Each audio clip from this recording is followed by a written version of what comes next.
Halina po at pakinggan ang isa pa nating kapatid na narrator na si Kamatayan Horror Stories. Nagtatampok ng mga kwentong hango sa mga totoong pangyayari na batay sa mga pinadalang kwento ng kababalaghan o kaya'y kathang isip lamang. Nasa description box po ang link sa kanyang channel. Please subscribe. Salamat.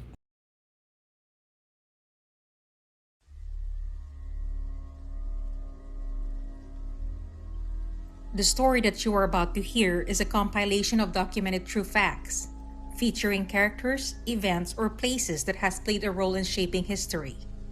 Please sit back and listen as I recite this narrative for you.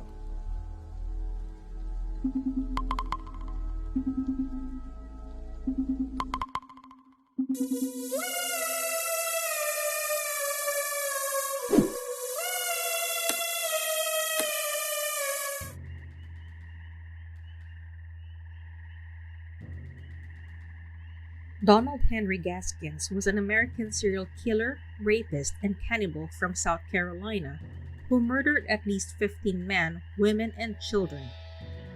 Born Donald Henry Parrott Jr. on March 13, 1933, in South Carolina to Eulia Parrott, and the last in a string of illegitimate children. Gaskins was neglected as a child by his mother, who seldom supervised her children. He accidentally drank a bottle of kerosene at the age of 1 year and is thought to have had seizures when he was 3 years old as a result of the poisoning. Later, he would reportedly try to blame his crimes on this unfortunate incident. Gaskins also reportedly never knew his real father, and his mother would have numerous boyfriends, and these so-called stepfathers would often beat Gaskins and the other children. He was small for his age and immediately gained the nickname Pee-wee. As an adult, he was between 5 feet 4 inches and 5 feet 5 inches and weighed approximately 130 pounds. Gaskins was bullied routinely and dropped out of school when he was just 11 years old. Gaskins' early life was characterized by a great deal of neglect. In fact, during his first arrest, Gaskins did not know his first name and only learned what it was in court for a string of rapes and assaults he and his friends committed as preteens. He started working part-time at a local garage where he met 2 fellow dropouts with whom he formed a gang called the Trouble Trio. The moniker describes the series of burglaries, assaults, and rapes that the 3 committed together. They sometimes even raped little boys.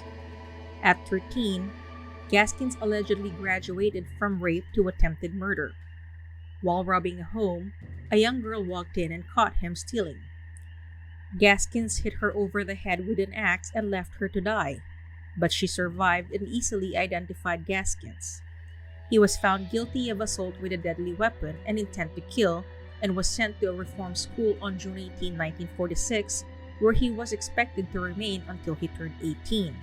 Shortly after he was incarcerated, he was gang raped by 20 boys and agreed to sexually service the dorm's boss boy in exchange for protection. Gaskins repeatedly tried to escape the reform school. Of all his attempts, he was only successful 1 time. During this escape, he married a 13-year-old girl and then turned himself into the authorities to finish his sentence. He was freed on his 18th birthday. Gaskins first found employment on a local tobacco farm where he quickly developed a scheme of stealing the crop and selling it on the side, as well as burning down the barns of others for a fee so that they could collect insurance. But when a teenage girl mugged Gaskins for this gig, he split her skull open with a hammer. Gaskins was sent away to the South Carolina State Penitentiary, where he was reportedly sexually enslaved by a gang leader. But Gaskins violently put an end to this when he slit a feared inmate's throat and earned everyone's respect. As a result, Gaskins received an extra 3 years in prison, but from that point on, he became the aggressor instead of the victim. He escaped from prison in 1955 by hiding in the back of a garbage truck and fled to Florida, where he took employment with a traveling carnival. He was rearrested, remanded to custody, and paroled in August 1961. For years, Gaskin mused over what he called them aggravated and bothersome feelings, for which he found grisly outlets. As in September 1969, after serving 6 years in prison for statutory rape, when Gaskins embarked on his worst murder spree yet. Following his release from prison, Gaskins reverted to committing burglaries and fencing stolen property. 2 years after his parole, he was arrested for the rape of a 12-year-old girl, but he absconded while awaiting sentence. Gaskins was rearrested in Georgia and sentenced to 8 years in prison. He was paroled again in November 1968. Upon his release, he moved to the town of Sumter and began work with a roofing company. That same year, Gaskins picked up a female hitchhiker. He propositioned her for sex, and when she laughed him off, he beat her unconscious. He then sodomized her, during which he realized how much he enjoyed prolonging her torture. Though he would subsequently keep his victims alive for days, he sank this first one into a swamp. Gaskins later described this first brutal murder as a vision into the bothersome feelings that haunted him throughout his life thus far. This hitchhiker was to be the first of many he picked up and killed while driving around the coastal highways of the American South. Gaskins classified these victims as coastal kills, people, both male and female, whom he killed purely for pleasure, on average, approximately once every 6 weeks. He tortured and mutilated his victims while attempting to keep them alive for as long as possible. He confessed to killing these victims using a variety of methods, including stabbing, suffocation, mutilation, and even claimed to have cannibalized some of them. He later confessed to killing 80 to 90 such victims, although his claims to have committed any coastal kills have never been corroborated. The following year, in November 1970, Gaskins raped and murdered his 15-year-old niece, Janice Kirby, and her friend, Patricia also Brooke, 17 years old, both of whom he beat to death after attempting to sexually assault them in Sumter. Other serious murder victims were killed for a variety of reasons: because they had mocked Gaskins, attempted to blackmail him, owed him money, allegedly stolen from him, or because Gaskins had been paid to kill his victim. Unlike his coastal kills, Gaskins simply executed these victims, usually by shooting them before burying them around the coastal areas of South Carolina. In 1973, he committed one of his more gruesome murders when he raped and murdered 2 of his neighbors, Doreen Dempsey, 23 years old, and 8 months pregnant, and her 2-year-old daughter. Though people started disappearing, it took years for Gaskins to become a suspect. By 1973, Gaskins had been viewed as a strange but harmless resident of Prospect, South Carolina, despite his purchasing a hearse. It even had a sticker on the back that read, "We hold anything, living or dead," but not even his public boasting of having his own private cemetery was taken seriously. When 13-year-old Kim Gilkins vanished that year, authorities first caught the scent of Gaskins. Prior to her disappearance, Gilkins had told people around town that she knew Gaskins. He lured her out to the country under pretense of taking a vacation together, but instead, he raped and tortured her. Gaskins was finally caught when his lackey, an ex-con named Walter Neely, who helped him to get rid of the bodies, led police to the corpses of 8 of Gaskins' victims. On April 26, 1976, he was finally arrested. While he later confessed to the 7 other murders, Gaskins claimed he had committed up to 90 others. He explained that some of these were random hitchhikers, while others were professional hit jobs. Authorities were unable to substantiate these claims and believed Gaskins was merely trying to brag. But his daughter, Shirley, remains confident that her father was telling the truth. Charged with 8 counts of murder, Gaskins was found guilty of the first on May 24, 1976 and sentenced to death. Gaskins enjoyed a brief reprieve in November 1976 when the Supreme Court ruled South Carolina's death penalty unconstitutional. Though the death penalty was reinstated in 1978, Gaskins was destined to live out the rest of his life behind bars. On September 2, 1982, Gaskins committed another murder for which he earned the title of the meanest man in America.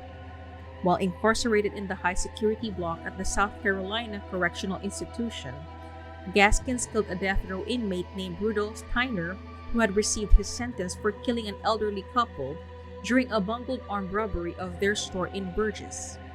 Gaskins was hired to commit this murder by Tony Simo, the son of Tyner's victims. Tyner was being kept in solitary confinement, however, which made matters a bit difficult. Gaskins tried to poison him first, but Tyner always vomited the food back up. After garnering Tyner's trust, Gaskins managed to rig a radio with explosives and convinced him that this will allow them to communicate from cell to cell. Instead, the dynamite blew Tyner to pieces. Gaskins was tried for Tyner's murder and sentenced to death. It was the first time in the history of South Carolina that a white man was sentenced to death for the murder of a black man. Investigators only had to review Gaskins' prison calls to get the evidence they needed that brought him to the electric chair. Gaskins was almost spared the electric chair when, on the night before his execution, he tried to take matters into his own hands and slashed his own wrists. It took 20 stitches to repair him for the electric chair. He was executed on September 6, 1991.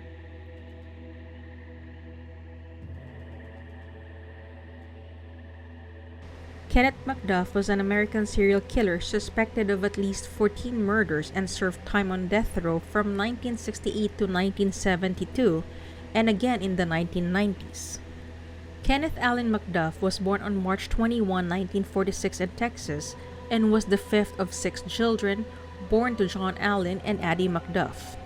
His mother Addie indulged McDuff as a child and was once nicknamed Pistol Packing Mama after threatening a school bus driver with a gun after McDuff's older brother was kicked off the bus. McDuff became known as a bully and would often pick on those who were smaller, weaker, and younger than himself. At one point, he picked a fight with the wrong boy though. He had picked a fight with a popular boy named Tommy Summons and was beaten. He left school a few months after and started working for his father doing manual labor. He was accused and convicted of 12 charges of burglary and attempted burglary in 3 Texas counties, Bell, Milam, and Falls, when he was 18 years old in 1964. He was given 12 4-year sentences that were supposed to be served simultaneously, but he was paroled in 1965. After a confrontation, he was sent back to prison, although only for a short while. By 1966, he had made friends with an 18-year-old young man called Roy Dale Green, who would later become McDuff's accomplice in the later crimes. McDuff was first convicted for raping and murdering 3 teenagers on August 6, 1966, Robert Brand, Mark Dunman, and Edna Louise Sullivan, a crime that became popularly known as the Broomstick Murders. McDuff and his friend Green were driving around Central Texas when they came across a car parked near a baseball diamond. Inside the parked car were 3 teenagers: Robert Brand, 17 years old, his girlfriend, Edna Louise, 16 years old, and his cousin, Marcus Dunman, 15 years old. The 2 men approached the vehicle and ordered them into the trunk of both cars. McDuff drove off and Green followed behind driving McDuff's car, and they drove into a field off the highway. After they stopped the cars, McDuff made Sullivan get out of the trunk and get into the trunk of his own car. He then fired 6 times into the trunk, killing Brad and Dunman. Green wiped any fingerprints off the car, and they drove to another location in McDuff's car.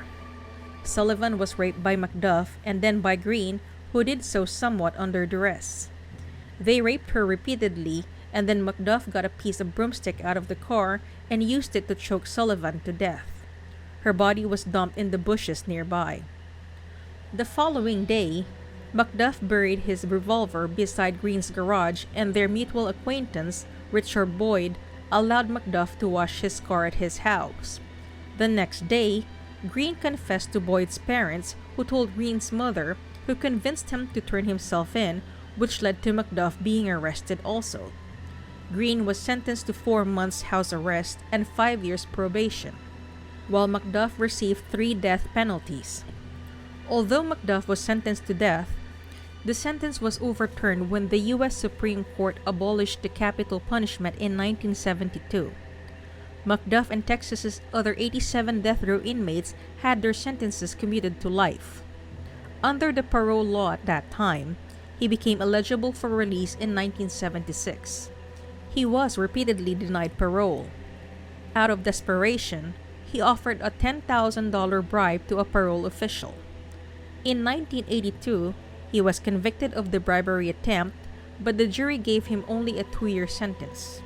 McDuff was released in October 1989. Although never officially connected, another suspected McDuff victim was Sarafia Parker, whose body was found just 3 days after McDuff's release from prison. Although released on parole, McDuff made no attempt to show he had reformed. He was convicted of making threats and trying to pick fights with others, and even for public drunkenness and a DUI. He began drinking heavily and became addicted to crack cocaine. By July 1990, he was arrested for the misdemeanor of making a terroristic threat and was safely put back behind bars. But the Falls County officials dropped the charges due to the witness being reluctant to testify, stating that they hoped the parole board would revoke his parole and keep him in prison. But the board did not seek a revocation based on the terroristic threat and simply released McDuff on December 6, 1990. On October 10, 1991, drug-addicted prostitute Brenda Thompson was picked up by McDuff in Waco, Texas. After tying her up, he was driving along when he saw a police officer roadblock and stopped about 50 feet before reaching the patrol cars. As an officer walked towards the car, Thompson started kicking out the windshield, so McDuff took off, driving straight through the roadblock. When he reached a wooded area, he tortured Thompson and killed her. Witnesses saw McDuff and prostitute Regina Moore engaged in an argument at a motel in Waco on October 15, 1991. McDuff and Moore drove off, and after reaching a remote area, he tied Moore up and killed her. The next victim was Colleen Reed, and this time he had an accomplice, Alva Worley. They kidnapped Reed on December 29, 1991 from an Austin car wash, tortured her, and raped her before ending her life. McDuff dropped Worley off and later disposed of the body. Prostitute Valencia K. Joshua was last seen on February 24, 1992, knocking on McDuff's door. She was strangled and dumped at a golf course. Just 5 days later, McDuff kidnapped pregnant Melissa Northrup from a store she was working in. Her body was found on April 26 by a fisherman. That spring, McDuff became the object of a massive manhunt. Finally, after being featured on America's Most Wanted TV show, McDuff was discovered working as a trash collector in Kansas City, Missouri. A co-worker contacted the police a day later and told them where to find him. On May 4, 1992, he was arrested. McDuff was tried, convicted, and sentenced to death for the murders of Reed and Northrup. The location of Regina Moore and Brenda Thompson's bodies were provided as his execution date neared. He was even taken out under tight security to provide the location of the remains of Colleen Reed. He spent 6 years on death row until his execution by lethal injection on November 18, 1998 in the Huntsville prison.